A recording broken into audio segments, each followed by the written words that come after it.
Okay, I've pulled the camera off of the stand and I'm going to walk with you so we can talk about it. First, let's take a peek over the fence. I want to show you the mulch. So that's my project this week. We're going to put fabric down and professional landscape fabric down in all the pathways and then spread all that mulch on all the pathways. And the new fence will be a backdrop back there. So there will be a new fence in between the two garden sheds to give it a nice backdrop and finish it off. And then here we can look how pretty this is looking. Look at those window boxes and containers. Those super petunias are doing really good. Hi everyone, welcome to Illinois and Garden Zone 5. We are so glad you're here with us today and on this June back garden tour. And we have a new back garden fence. So I'm so excited to show that to you. Previously, we had a wooden 4-foot fence and we changed that to a 6-foot fence and also enclosed more of our yard. So the new raised cut flower garden, which we're standing in, I want to show you that and show you the look. So the new fence has given it, you wouldn't think the 2 feet would be that big of a difference. Totally different look, I feel like. It has gave it so much design and structure, having that extra 2 feet to give it more of that cozy garden room feel. So let me take you around. I am going to show you some footage of the fence earlier this week, the old fence, to give you a comparison, and also some footage of in between when they were putting the fence up. It was a 2-day project, and let's get going. Now, when I did plant those up, I did put biotone in the soil. The soil did have its own fertilizer in it, and I also added some slow release pellet fertilizer in it. So it kind of got a triple feed when I planted the containers and the window boxes, but that will not hold them through the entire season. So I do need to feed them, and probably I will give them some more slow release pellets in the soil here before long. But they're looking really pretty. So those super petunias are bubblegum, paradise, and silverberry, and then the purple that you see is super beena. So they're all proven winners and they do fabulous. They just grow, and you can see on the side window boxes on the side of the garden house, they will start climbing up the side of the windows and just really look pretty and then cascade down the front. Now in the garden, we still do have some roses blooming, and like I mentioned last time, but this may be your first time checking in with me.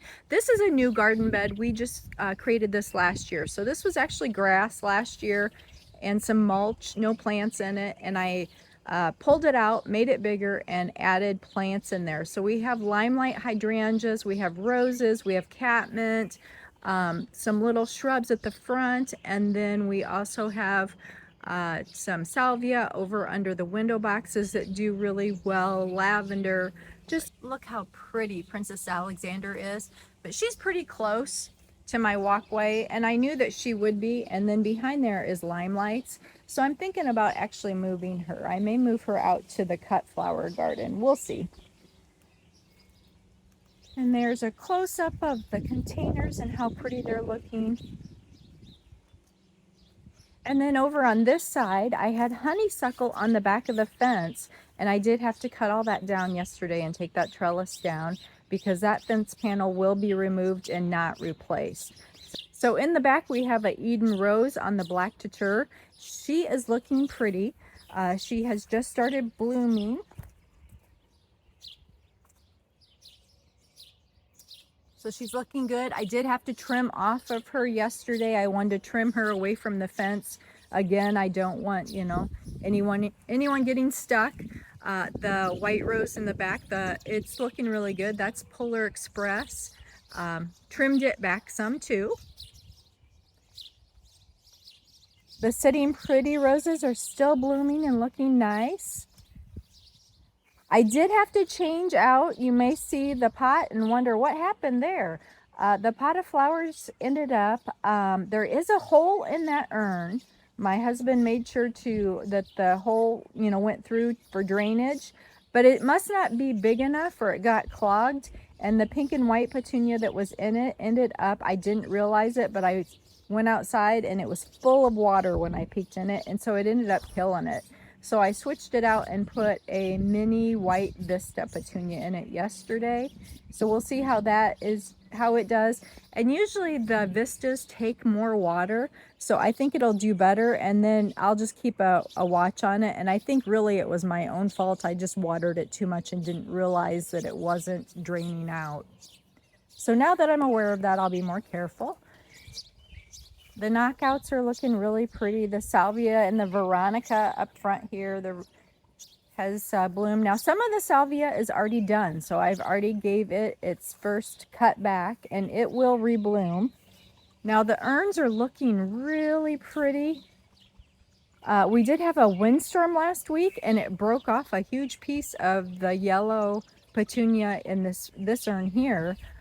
It still looks fine, but you can see that there's a difference between the two.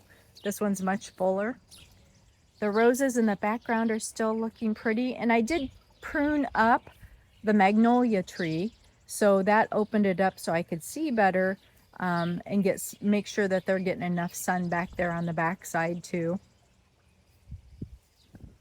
Now over here is a big difference because there was a trellis here that had a bunch of ivy and a climbing rose on it, a little mini climbing rose, and I had to cut all of that back to give them access to the fence. Champagne Wishes is doing really well. The delphinium in the back has multiple blooms on it and is looking really good. That's a little quick fire hydrangea behind the rose, and you can see little quick fire is the first to bloom. It comes sooner than any of the other ones, so it already has its little buds all over it, so before long it will be blooming. We've got some salvia in the front, and the foxglove there is done, but it should be it said that it would push up more heads on it, so I'm going to leave it and see if it blooms some more. Then we've got the Eden Rose. Look how pretty the Eden Rose is. Now this is pretty in pink Eden Rose, and it is a climber, but I did cut it quite a lot in the springtime, and now I kind of like it shorter. We'll see how it goes, but I needed it shorter anyway for the fence crew, so it's working out perfect that it's that size. Oh, I want to show you the clematis, you guys. It started blooming. Look how pretty that clematis is. The fence is partially put up, so it's a new 6-foot shadow box, cedar wooden fence, and you can see on this side, you can still see the gaps between the fencing, and it's because they haven't put the inside board in. So once they put the inside board all the way down, we're gonna leave this section over here that had the 4-foot fence from the garden house to the old fence open, so it'll give me a nice open space to get to and from and keep my garden hoses and stuff to put my stuff in for all the raised bed, the cut flower garden. So it's enclosing that. And then between the garden house and the fence, that's 3 quick fire fab hydrangeas. So they'll get 6 to 8 foot tall. So that'll be a really nice fill in there to have the hydrangeas. Now over on this side, now keeping in mind this isn't even done, they'll be back tomorrow to finish it up. You can see where we've taken it out farther and enclosed the raised bed area out to the garden, the actual garden shed. And they have the double panels there, and they have to put up the gate still. And then on the front side, it's still just the front panels. They have to come back and put in the back panels tomorrow to give it that shadow box look. But it'll give it a nice enclosed, bigger room feel. And then where the little 4-foot fence is here by the arbor, they're gonna put up a little 3-foot fence with a gate. And so then, as we spin around here, this is in the new raised bed garden area. And then we'll have a little 3-foot fence here to go into the back garden with the nice wooden fence that'll eventually, over time, it's cedar now and it will gray out and age over time. But it smells really good today. It has that new cedar smell. But it just looks so different having it just that additional 2 foot, because our old fence was 4 foot. So having 6 foot, I just really like the garden room look now that it has. I can't wait to see how it looks with the shorter 3-foot fence to make it more of an enclosed room.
Thanks for hanging out with me today, guys, and if you are looking for more garden inspiration, check out these videos next.